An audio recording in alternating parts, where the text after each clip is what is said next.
자, 다섯 번째 정의 돌았습니다. 소공사 정의가 돌았습니다. 아까 우리 개업공사를 개공사를 하듯이 지금 다섯 번째 소속공인중개사를 줄여서 앞으로는 소공사 이렇게 부를 겁니다. 자, 소공사 아까 살짝 공부했죠. 자격을 취득하고 어딘가에 소속되어 있는 자다라고 이해는 했다만 법에서는 이렇게 제시합니다. 5번에 1번 정의 개공사에 소속된 공인중개사 가로 열고 개공사인 법인의 사원 임원으로서 공인중개사인 자를 포함해 동그라미 중개 업무를 수행하거나 수행 동그라미 합니다. 개공사의 업무를 보조하는 자를 말한다. 보조까지 동그라미. 자, 동그라미를 3개 체크했는데 하나라도 빠지면 틀립니다. 소공사가 뭐라고요?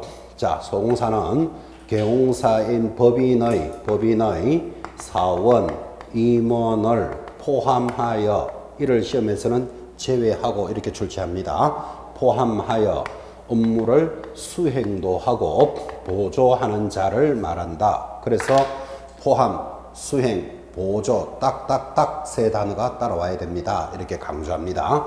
자, 이때 법인의 사원, 임원을 포함하지 제외한다라는 말에 주의하실 것. 그 다음 업무를 수행도 하고 보조도 하는데 만약 포함하여 수행하는 자를 말한다 하면 틀립니다. 왜? 보조도 하기 때문에. 다시 포함하여 업무를 보조하는 자를 말한다. 틀립니다. 수행도 할 수 있기 때문에. 그러니까 뭐 때문에 이렇게 따라가면 양이 많으니까 있어야 될 단어가 딱딱딱 있어야 된다. 이렇게 첫 시간에는 따라 붙는 겁니다. 포함하여 수행도 하고 보조하는데 그러면 수행과 보조가 다르기 때문에 빠지면 틀린다 그랬잖아. 그죠? 그러면 수행과 보조의 차이가 뭘까요? 수행과 보조의 차이가 뭘까요? 하면 첫째, 글자가 다르다. 그죠? 글자가 다르니까 내용도 다르겠죠. 그때 수행이라는 말은 문서를 작성하는 것을 수행이라 합니다. 문서를 작성한다. 그러면 중개사무소에서 문서라는 게 어떤 게 있을까요? 그렇지, 거래계약서 또는 확인설명서 이런 문서가 있을 겁니다.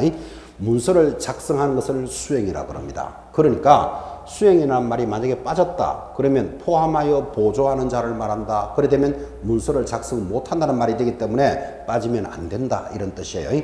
어쨌든 세 단어를 딱딱딱 잡으셔야 된다. 자, 이 소공사가 무엇 때문에 중요한가 하면 6번 때문에 중요합니다. 6번이 뭐다? 중개 보조원이 따라오죠.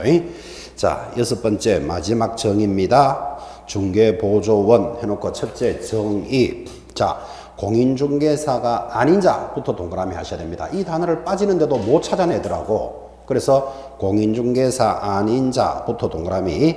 개공사에 소속되어 중개 대상물에 대한 현장 안내 및 일반 서무 등 개공사의 중개 업무와 관련된 밑줄 껐습니다. 단순한 업무를 보조하는 자 줄 꺼놓고 보조에다가 동그라미. 자, 그러면 중개보조원은 뭐라고요? 첫째, 공인중개사가 아니면서 이 단어가 붙어야 되고 그리고 단순한 업무를 뭐 한다? 보조만 하는 자를 중개보조원이라 합니다. 자, 그리고 물어봅니다. 단순한 업무가 뭘까요? 단순한 업무를 보조한다니까 어떤 분은 출근해서 전화 받고 커피 끓이고 청소하는 사람 그러면 X입니다. 단순한 업무라는 것은 방금 읽었지만 일반 서무 즉 현장 안내 및 일반 서무를 단순한 업무라 봅니다. 여기서 중요한 거 배우죠. 그러면 보조라는 말에는 문서를 작성하면 된다 안 된다 안 된다는 말이 포함되어 있다고. 자, 그런데 우리 중개 현장에 나가보면 중개보조원이 아파트를 사겠다 팔겠다 계약이 일어나면 계약서를 작성하는 경우가 있다 없다? 많이 있다고. 많이 있는데 작성하면 안 된다 그랬잖아요. 그럼 작성하면 우리는 그것을 보고 뭐라 부른다? 위반이라 이렇게 부른다고. 그래서 중개보조원은 단순한 업무를 보조만 해야 되지 수행이라는 말이 없죠. 그러면 문서를 작성할 수 없는데 작성을 하게 되면 옆에 적어요. 위반이잖아요. 위반하면 1년 징역 1,000만 원 벌금이다를 꼭 붙여 놓으셔야 됩니다. 그래서 위반하게 되면 1년 징역 1,000만 원 벌금이에요. 아, 중개보조원이 그러면 거래계약서를 작성했다고 무슨 1년 징역까지 보냅니까? 이것을 자격증을 빌려서 하는 것으로 본다. 이렇게 해석을 합니다. 그러니까 중개보조 문서 작성하면 된다, 안 된다? 안 된다. 익히셔야 됩니다. 그런데 현장에서는 그렇게 위반하는 자 많이 있습니다. 적발되면 어떻게 된다? 1년 징역 1,000만 원 벌금이라는 것도 공부용으로 익혀 놓으셔야 돼요. 아니, 중개보조원이 문서를 작성할 수 없다는데 그럼 작성을 했다고 그게 무슨 자격증을 빌려서 하는 것입니까? 라고 물어볼 수 있는데 자격증을 빌려서 하는 거하고 똑같습니다. 한번 보십시오. 김갑동이라는 자가 자격증이 있습니다. 그런데 빌려줬습니다. 누구에게? 이얼순에게. 그럼 이얼순은 빌려서 영업하는 자죠. 빌려주는 것을 양도대여라 그래요. 자, 그럼 여러분 한번 잘 보십시오. 자격증을 김갑동이 가지고 있다가 이얼순에게 빌려줬다. 그럼 실질적으로 중개 업무는 김갑동이 한다, 이얼순이 한다. 좀 이얼순이 하잖아. 빌려서 한다 그랬잖아. 그죠? 그러면 이얼순이 중개사무소에서 일을 하는 거예요. 그러면 계약이 체결되면 이얼순이가 사무소에서 일하는 사장님이니까 계약서 작성하겠죠. 봐요. 보조원이 작성하는 거 똑같은 모양이에요. 그래서 양도대여를 몰라본다. 자격증 빌려서 하는 것으로 보니까 양도대여의 제재가 1년 징역 1,000만 원 벌금이에요. 그러니까 우리 현장에 나가보면 거래계약서를 5년 보관하도록 돼 있어요. 그러니까 관청에서 감사가 나오면 거래계약서 5년치 가져와 보세요. 그러겠죠. 그러면 거기 개공사나 소공사는 작성할 수 있잖아. 그죠? 그 사람 글씨체인지 아닌지를 확인한다고. 그래서 아닌 자가 만약에 작성했다. 자격증을 빌려준 것으로 본다. 이렇게 처벌하는 거예요. 그래서 거래계약서는 몇 년 보관하도록 돼 있다. 5년간 보존하도록 법에서 만들어져 있는 거예요. 그렇게 연결이 되는 거예요. 자, 뭐 그런 것들은 이제 수업의 이해를 돕기 위한 거고, 일단 중개보조원의 정의는 뭐라고요? 공인중개사가 아니면서 단순한 업무를 뭐 하는 자다? 보조만 하는 자다. 됐습니까? 자, 여기까지는 암기하셔야 됩니다. 자, 제2조 용어의 정의는 중요하다 그랬습니다. 첫 번째 용어가 중개였습니다. 자, 중개는 중개대상물에 대하여 이렇게 쭉 나가는데 알아야 될 단어 그 밖의 권리가 있다 없다를 찾아라 그랬습니다. 두 번째, 중개업의 정의는 세 가지입니다. 다른 사람의 을에 보수를 받고 중개를 업으로 하는 것 세 가지를 찾아야 된다. 세 번째, 공인중개사라는 정의에서 가장 강조했던 거 자격을 취득한 자. 취득한 자가 모두 몇 종류가 있다? 세 종류가 있다. 여기까지 공부했습니다. 네 번째, 개공사의 정의는 등록한 자. 됐죠? 더 이상 등록을 하고 중개업을 하는 자 이런 데 쏘고만 안 된다 그랬습니다. 등록한 자인데 종류가 몇 종류가 있다? 세 종류. 법인, 공인중개사, 부칙상의 개공사가 있는데 부칙상의 개공사는 조만간에 빵프로 된다 그랬습니다. 그래서 부칙상의 개공사 빵프로 되기 전에 빨리 합격해야 됩니다. 까지도 간접적으로 전달했고, 다섯 번째, 소공사라는 정의는 사원 임원을 포함하여 수행도 하고 보조하는 자. 딱딱 다 붙어 있어야 됩니다. 여섯 번째, 중개보조원은 공인중개사가 아니면서 단순한 업무를 보조하는 자인데, 보조라는 개념은 문서를 작성하면 안 된다. 작성하다가 적발되면 1년 징역 1,000만 원 벌금이다. 까지도 기억하자라는 단원이 용어의 정의였습니다. 이제 오늘 첫 시간에 가볍게 진행하고 있지만 앞으로 수업이 진행될수록 굉장히 엄하게 관리 많이 할 겁니다. 용어의 정의는 돌아가면서 한 개씩 문제 나옵니다. 또 용어를 잘 모르면 앞으로 수업을 이해를 못해. 그죠? 그래서 이 단원이 중요한 단원입니다. 이렇게 전달했고, 오늘은 넘어가서 24페이지 제3조까지는 공부할 겁니다. 자, 제3조가 뭐다? 중개 대상물입니다. 오늘 1조 목적 아까 했죠? 최종 목적은 국민경제 기억하십니까? 2조 용어의 정의, 3조가 지금 공부할 중개대상물인데 이 1조, 2조, 3조를 우리는 총칙이라고 부릅니다. 총칙은 민법의 총칙은 어렵지만 중개사법의 총칙은 쉽고 여기서 두세 문제가 나온다 그랬으니까 조문마다 한 개씩 문제가 나온다 이렇게 이해하시면 되겠죠. 자, 드디어 이 법 제3조를 공부하는데 3조는 중개할 수 있는 물건, 중개 대상물에 대해서 정리를 합니다. 아까 잠깐 했습니다. 중개할 수 있는 물건이 뭡니까? 하니까 아파트, 토지, 상가 이런 것들을 묶어서 뭐라 부른다? 부동산이라 그랬지. 중개할 수 있는 물건을 자동차, 드럼, 드론 이런 것들을 중개하지 않습니다. 그러면 법으로 중개할 수 있는 물건이 정해져 있습니다. 법조문 봅니다. 24페이지 제일 상단. 제3조 찾았습니까? 이 법에 의한 중개대상물은 다음과 같다. 1. 토지 동그라미 2번 건축물 그 밖의 토지의 정착물 그러니까 건축물의 동그라미 대통령령 제2조 중개대상물의 범위로서 제3조 3호에 따른 중개대상물은 다음과 같다. 1. 임목에 관한 법률에 따라 임목 동그라미 임목 2번 공장 및 광업재단 저당법에 따른 공장재단 동그라미 광업재단 동그라미 해봅시다. 자 동그라미 모두 몇 개 있죠? 5개입니다. 5개. 5개가 중개대상물입니다. 다시 적으면 중개대상물이 뭐다? 토지, 건축물, 그리고 임목에 관한 법률에 따라 임목, 뭐 순서는 다르게 광업재단, 공장재단, 똑같은 물건이니까 순서는 관계없죠. 자, 그래서 앞으로 여러분들은 중개대상물이 무엇입니까? 하면 이렇게 대답합니다. 토, 건, 입, 광, 공이 중개대상물이다. 이렇게 대답합니다. 중개할 수 있는 물건은 무엇입니까? 하면 토, 건, 입, 광, 공 이렇게 대답을 하고 법에 5가지가 나타나는데 자, 요 단원을 잘 보니까 토지, 건축물은 법률 제3조 법률에서 제시를 합니다. 그런데 요 독특한 물건 3가지 임목, 광업재단, 공장재단은 법률이 아닌 대통령령을 다른 말로 시행령이라 그랬죠. 그 시행령에서 제시하는 물건입니다. 자, 그래서 법조문을 지금 그대로 옮겼는데 이것만 가지고도 문제 냅니다. 대답해 보시기 바랍니다. 중개대상물은 법률로서 규정되어 있다. O, X. X. 법률과 시행령에도 있다. 이렇게 대답하셔야 됩니다. 그래서 구분하는 모습을 익혀나갑니다. 이를 조문을 분석한다 그러는 거예요. 자, 그러면 중개대상물은 법률과 시행령으로 정해져 있는데 이 법률에 있는 토지 건축물을 한마디로 부동산 이렇게 부릅니다. 자, 그러면 여기 있는 물건은 부동산은 아니면서도 부동산적인 성질이 있으니까 이를 다른 말로는 준부동산 이렇게 부릅니다. 자, 그럼 여기까지 분석해 놓고 또 문제 냅니다. 보시면서 대답합니다. 중개대상물은 부동산만을 의미하는 것이다. OX. X. 따라오겠습니까? 부동산과 뭐? 준부동산을 포함한다. 이렇게 지문을 익히셔야 된다고요. 그래서 지금 조문을 강조하는 거예요. 그런데 이런 문제 띄우면 거의 당합니다. 수험생들은. 중개대상물은 법률로서만 규정되어 있다. X잖아, X. 지금 그죠? 시행령에도 있다 그랬죠? 다시. 중개할 수 있는 물건은 부동산에 한한다.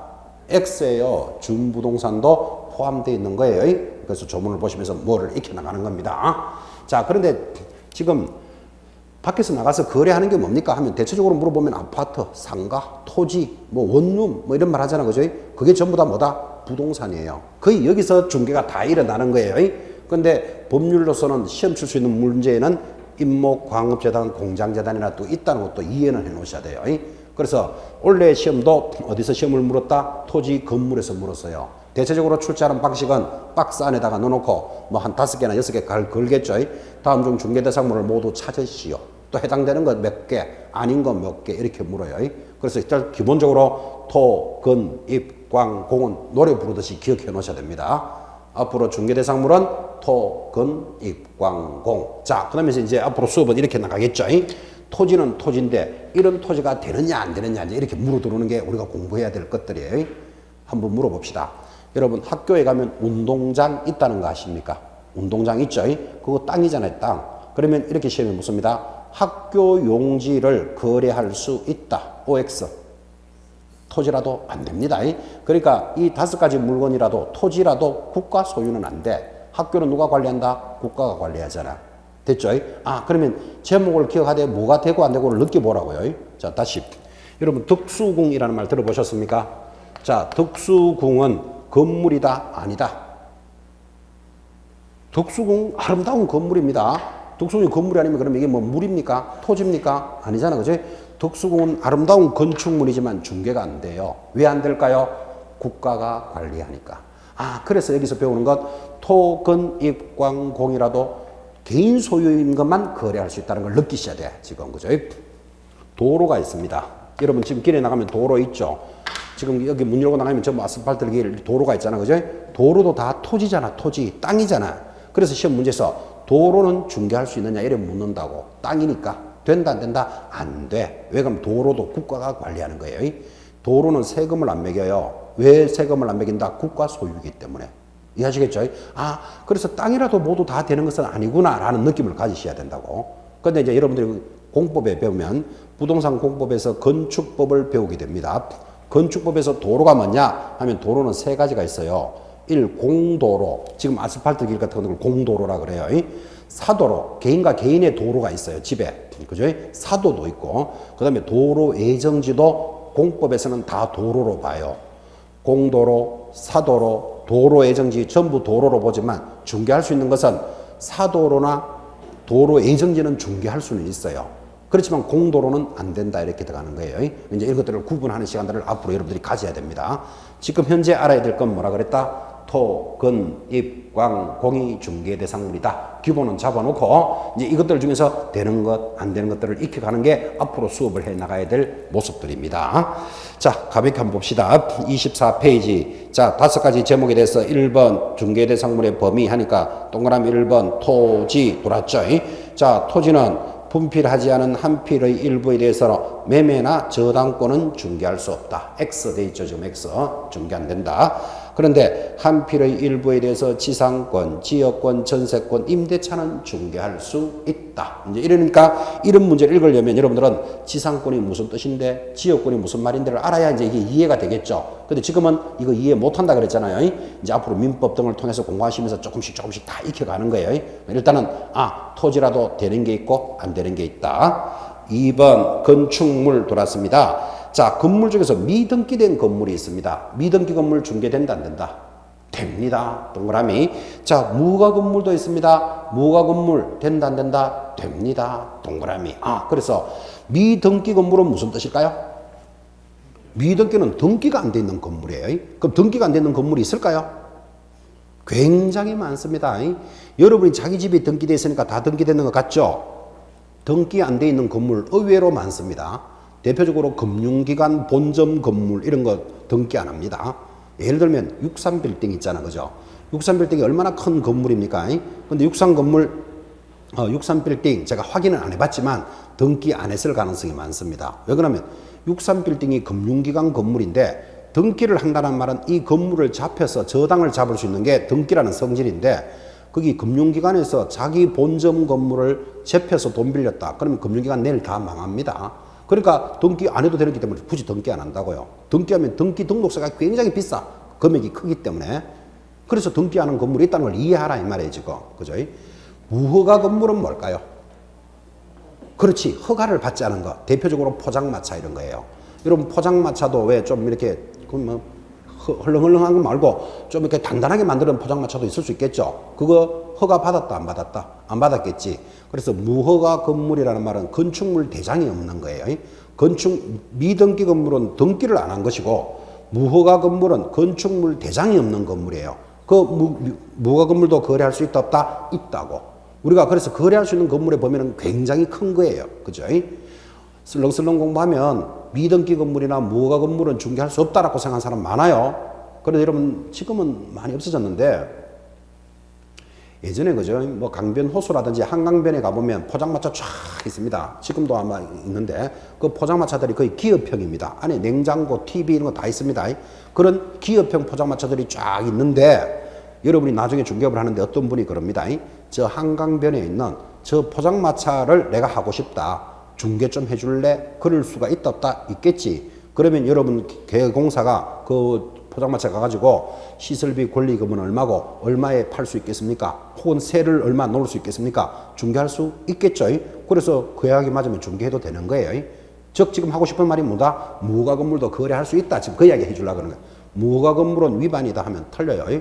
지금 보다시피 미등기 건물도 건물이고 무허가 건물도 건물이고 그리고 우리가 건물의 범위는 굉장히 넓은 거예요. 공법, 건축법에서 건물은 반드시 정의가 뭔가 하면 지붕가, 기둥가, 바닥이 있어야 된다라는 조건을 제시하지만 우리는 그런 건물 아니어도 다 중개할 수 있습니다. 중개할 수 있는 물건으로서의 건물의 범위를 익혀나갑니다. 자, 쭉 내려가니까 큰 2번. 자, 방금 이야기했다시피 임목에 관한 법률에 따른 임목이라는 거 보이시죠? 임목에 일단 동그라미 딱 해놓으시고, 자, 중개대상물로서 입광공이 있는데 임목이라는 것은 설립자의 나무 목자를 씁니다. 그래서 이게 임목인데, 그럼 서 있는 나무다 이 뜻이에요. 그럼 나무가 다 서 있지? 그럼 누워 있나? 지금 우리 문 열고 나가면 길가에 나무들이 쫙 서 있는 거 보셨죠? 저거 임목이다 아니다. 저건 임목이 아닙니다. 저거는 가로수 이렇게 부릅니다. 서울시청에서 관리하는 시청재산 가로수입니다. 임목이라는 것은 나무가 등기가 되어 있습니다. 그 등기되어 있는 나무를 뭐 할 수 있다? 중개할 수 있다 이 말이에요. 그럼 나무를 왜 등기했을까요? 이라는 말이 생기잖아요. 그죠? 여러분, 나무도 한 그루에 수천만 원짜리 있다는데 동의합니까? 나무 한 그루에 수천만 원짜리가 있다는 말은 10그루면 수억이고 100그루면 수백억이잖아. 이런 재산 가치가 있는 그런 나무들을 등기를 못하게 하면 저당을 설정 못해요. 그래서 임목에 관한 법률이라는 특별한 법을 만들어서 그 나무가 등기가 돼 있으면 부동산으로 봐주는 거예요. 부동산으로 봐주니까 그걸 뭐라고 부른다? 준부동산 이렇게 부른다고. 그죠? 아, 그래서 서 있는 나무다. 그러면 나무가 베면은 벌채를 하면 나무가 누워 있잖아. 그죠? 누워 있는 나무는 중개된다 안 된다? 안 돼요. 그는 쉽게 이동할 수 있기 때문에 동산으로 보는 거예요. 여러분들은 동산을 거래한다, 부동산을 거래할 사람들이다. 부동산을 거래할 사람들은 동산하고 친하지 않습니다. 여러분들 앞으로 동산업자가 되는 게 아니고 부동산업자가 될 사람들이죠. 그래서 벌채된 나무는 안 되고 서 있는 나무인데 나무가 뭐가 돼 있어야 된다? 등기가 되어 있어야 된다. 그 하나를 기억해 놓으셔야 됩니다. 자, 봅시다. 그 말이 제일 밑에 넣으면 24페이지 밑에서 둘째 줄에 동그라미 1번 임목이란 토지에 부착된 수목의 집단으로서 줄거야 되죠. 소유권 보존 등기를 받은 것을 말한다. 봐요. 등기되어 있다 그랬잖아. 그죠? 등기되어 있는 나무를 뭐라고 부른다? 임목 이렇게 부릅니다. 자, 오른쪽에 쭉 가서 25페이지 상단에 동그라미 4번이 제일 중요합니다. 그러면 등기가 되어 있으면 거래를 할 수 있으니까 어디 등기됐냐를 시험에서 묻는다니까요. 그래서 4번의 줄긋기를 토지 등기상 증명서 표제부에 그 표시가 되어 있다. 그래서 아마 임목에 대해서 시험에 나왔다. 그러면 90% 묻는 게 뭐다? 어디 등기되어 있느냐 이렇게 묻는다니까요. 어디 등기되어 있다고요? 토지 등기상 증명서 표제부의 취지가 기재된다. 됐죠? 그 임목에 대해서는 90%입니다. 그 다음 내려가면 2번 임목의 독립성, 3번의 임목의 저당권 이런 거는 천천히 보도록 하고 내려가면 큰 3번 공장 및 광업재단 저당법에 따른 공장재단 일단 동그라미 광업재단 동그라미 그 제목은 기억해야 된다고. 그래서 제목이 토근 입광공을 전달했죠. 자, 그때 공장재단이 뭐냐 하니까 그게 동그라미 1번 줄 것입니다. 공장재단의 구성물로서 갈로 열고 공장재단은 다음에 열거하는 것들의 전부 또는 일부로서 구성할 수 있다. 그래서 일부로서 구성할 수 있는데 밑에 내려오니까 기역, 니은, 디귿, 리을, 미음, 비읍 들어오죠. 자, 이 말을 하고 있습니다. 공장재단이 뭐냐 하니까 공장에 사용하는 물건들이다 그랬잖아. 그죠? 그래서 그게 기역, 니은, 디귿, 리을, 미읍해서 공장에 사용하는 물건들이 쫙 나타났는데 여러분 공장에 가보셨습니까? 공장 가봤습니까? 어떤 공장 가봤습니까?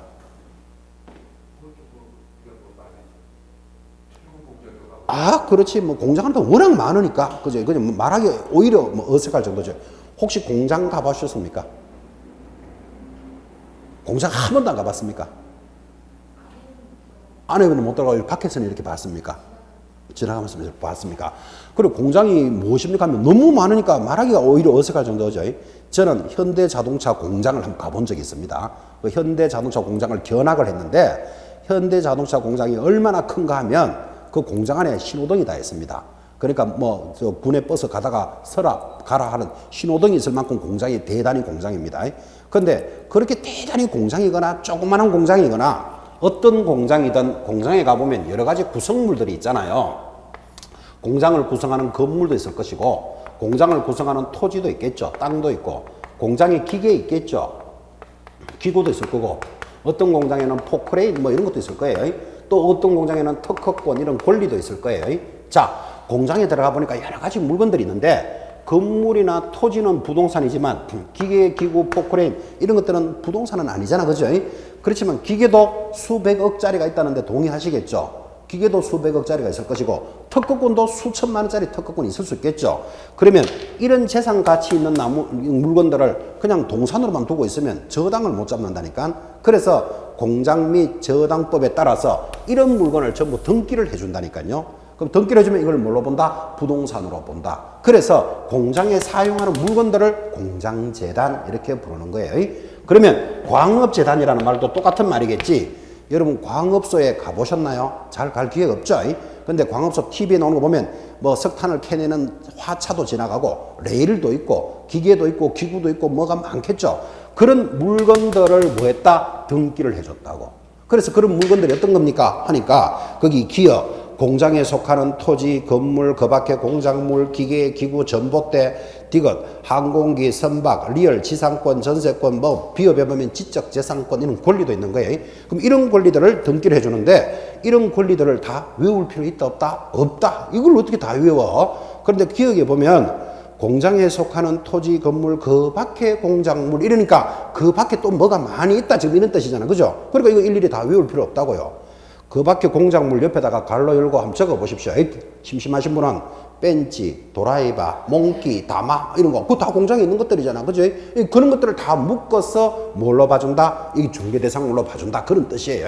그러니까 이걸 외울 필요는 없고 여기서 이제 중요한 건 여러분들은 기억, 니은, 디귿, 리을, 미음에 이렇게 묶어놓고 옆에다가 뭐를 적어야 되는가 하면 분리하면 처분할 수 없다. 요거 하나 적는 게 포인트예요. 분리하면 처분할 수 없다. 분리하면 처분할 수 없다는 말이 무슨 말이죠? 묶어서 한 개의 부동산으로 본다. 그런 뜻이에요. 됐죠? 이게 재단물이에요. 그러니까 재단물은 별도로 안에 있는 거 기억, 니은, 디귿, 리를 다 외울 필요 없다. 분리되면 처분할 수 없다. 한 장 넘겨보시기 바랍니다. 거기 보시면 공장재단의 효력하고 들어오는데 거기 1번 밑줄 쫙 긋습니다. 공장재단은 뭘로 본다? 한 개의 부동산으로 본다. 그래서 묶어서 한 개의 부동산으로 보니까 그 동그라미 1번의 말이 곧 4번의 말하고 같은 말이잖아요. 4번 줄 긋습니다. 공장재단의 구성물은 재단과 분리하여 양도하거나 소유권 외의 권리, 압류, 가압류 또는 가처분의 목적으로 하지 못한다. 다만 저당권자가 동의하면 임대차의 목적물은 될 수가 있다라는 표현이 있으니까 결국은 한 개의 부동산으로 보니까 분리되면 처분할 수 없다. 동의하시겠습니까? 이게 이 물건들의 특징입니다. 특징. 자, 여기까지가 제3조를 정리했습니다. 자, 3조 책 보지 말고 대답합니다. 우리가 중개할 수 있는 물건이 중개 대상물인데 제목이 뭐라고요? 토, 건, 입, 광, 공 5가지 중개 대상물인데 대체적으로 토지, 건물을 뭐라고 부른다? 부동산이라고 부른다. 그죠? 지금 일어나는 거래는 거의 다 부동산에 사는 거예요. 그런데 시험용으로 법률적으로 입광공이라는 놈도 있다. 입목은 뭐라 그랬죠? 서 있는 나무인데 등기가 되어 있다. 됐죠? 등기가 어디 되어 있느냐로 물어 들어온다니까요. 물어 들어오면 토지 등기부 표제부의 취지가 기재된다.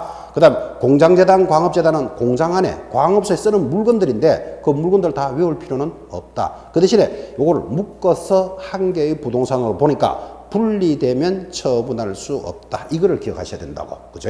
그리고 대체적으로 거래가 일어나는 것은 토지, 건물에서 일어나니까 시험에 물을 때도 거의 어디서 나온다? 토지, 건축물에서 나오게 돼 있다고. 그죠?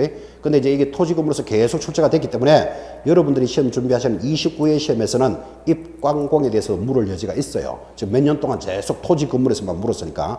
근데 입광공에 대해서 문제를 물을 때가 좀 어려워요. 왜? 잘 안 듣던 물건이니까. 이런 걸 이제 포인트로 맞추어서 이제 계속 앞으로 수업해가면서 살을 붙여 나갈 거예요. 입광공이라는 게 나올 가능성이 높다라는 것도 이해하셔야 됩니다. 원래 28회 시험도 막 지나간 시험도 토지, 건물에서 물었습니다. 그죠? 앞으로 그렇게 강조해 나갈 거예요. 자, 그러면서 마무리하기를 26페이지 하단에 보면 중개대상물의 표가 있습니다. 자, 하단의 표를 보니까 상단에 보니까 중개대상물 동그라미 되어 있는 거 보이십니까? 파란 색깔. 그래서 중개대상물인 것들은 이런 것들이다. 밑에 중개대상물이 아닌 것은 이런 것들이다. 이제 이게 객관식 문제에서 들어온다고요. 들어올 때 지금 하루아침에 이거 다 보기는 많습니다. 여러분들 이제 시간을 두고 시험 칠 때까지 이제 천천히 새겨 나가실 거예요.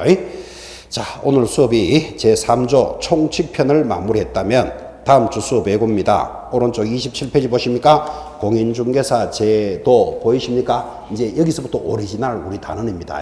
이 공인중개사가 오리지널 단원이라는 뜻은 이제 자격증을 취득해서 어떻게 중개업을 하느냐 이 문제로서 공인중개사 자격 취득에 관한 문제가 쫙 연결이 되어 있고 아주 편안합니다. 또 여러분이 잘 알고 있는 단원이기도 하고 시험에도 반드시 연결됩니다. 다음 주 수업부터가 오리지널입니다.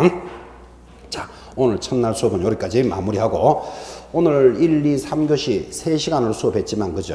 가장 크게 강조했던 게 뭔지 아십니까? 결석하지 말 것. 이거 이야기했습니다. 지금부터 여러분들은 합격의 지름길이 결석하지 않는 데서 한 발을 디디는 겁니다. 근데 하지 않는 것도 쉽지 않습니다. 야간에 오시는 분들은 오전에 뭔가 다른 일을 하고 오시는 분들 있을 수 있잖아요. 그죠?